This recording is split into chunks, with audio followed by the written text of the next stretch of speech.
What's going on? It's your boy here, Wes, aka Seahawktopmist Prime. This is the Seahawks Times. Welcome back to the channel. It's been a while since I've done a video that has not been a live stream on the Seahawks, but your boy is back in effect here into the new year. So happy new year to everybody. If you haven't subscribed to the channel, make sure to do. Really helps with the algorithm, getting this out to all the 12s internationally. Anyways, we took out the Jets there, and what really was an exciting game in a lot of ways because Seattle was really effective in all three phases of the game. Yes, we did leave some points on the table. You know, there wasn't a big connection with the receivers. Geno, Tyler, and DK couldn't get it going, but it wasn't really necessary. And I did like the game plan that Shane Waldron had to get tight ends involved in this game plan and get the running game going. Regardless if we get into the postseason or not, this bodes really well moving forward. Having two healthy backs really showed a lot for Seattle. K9, obviously still on one ankle, was still able to get 133 yards on about 23 carries or so, whatever how many carries he had, and he looked really electrifying in his cuts,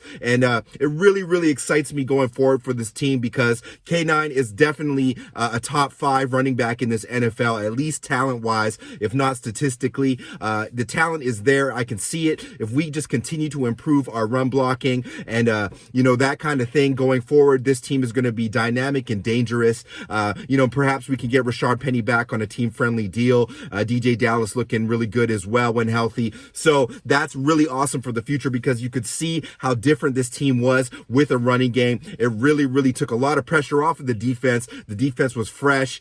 Darrell Taylor played really fantastic football. Tariq Woolen is better than Sauce Gardner. I know the media narrative and the hype around Sauce because Sauce is fantastic, but you could see the susceptibility in Sauce's game, even though he was really awesome. I just think Woolen is there in more places. Woolen could have had 1 or 2 picks in that game too, but props to both those guys. Really dynamic rookie cornerback class there. I think really a huge underrated part of this game and what we need is interior pass rush. It does lead me to believe that, it's really important to get somebody like Jalen Carter in this draft. But after watching that bowl game between Ohio State and Georgia, I saw Jalen Carter looking a little bit gassed, not as dynamic. And I see some kind of character stuff there that I'm not 100% now that I would take Jalen Carter over a CJ Stroud anymore. So, I'm going to say this, and this might come to a lot of people's dismay, but I am going to pick CJ Stroud over Jalen Carter if I get a chance to, and look for defensive tackle help later in the draft because there's still Byron Young. There's still a lot of really good defensive tackles that you can get later on when I think that CJ Stroud, just his ability to now show that he can make plays off script, really excites me with Seattle. That's signing Geno or not signing Geno. This is not hate on Geno, but you only get a chance like this a couple times to maybe get a quarterback like that early, and you guys tell me what you think about that in the comments.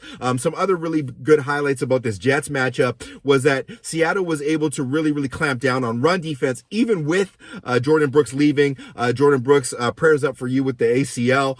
Jordan Brooks, great tackler, but when Tanner Muse came in, there wasn't a huge fall off because a guy like Tanner Muse, I also believe, is a better coverage linebacker than a guy like Jordan Brooks, and I mean that, getting back downfield and covering tight ends and receivers in the zone, he looked really good there. So that's unfortunate for Jordan Brooks in terms of his contractual status there because I'm not sure Seattle's going to pay him a ton of money, being that it didn't look like there was a big fall off, at least in the coverage aspect of the game. We still got to get some more things going on the run defense, but when you got a guy like Al Woods in there, even Al Woods' presence alone really changed the offense of the Jets' ability to make gap runs and stuff like that in the interior. So it just shows that we do need defensive tackles there, but we might not need somebody as crazy as Jalen Carter when you can have somebody like CJ Stroud. You know what I mean? So that's where I'm at with that, and I will bring you my draft video here upcoming.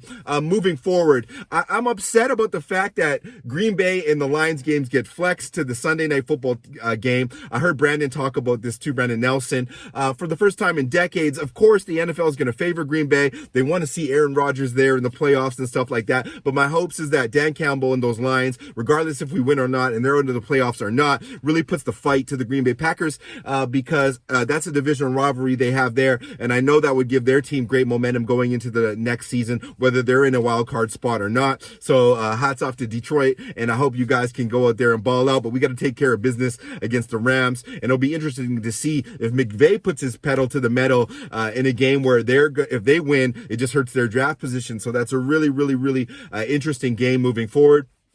Other highlights, Mike Jackson with a big pick. That was really exciting to see. He's worked really hard all season and has had a good off season. I do think that they will try to get a more dynamic cornerback there than Mike Jackson overall, but he's really held it down this year for Seattle.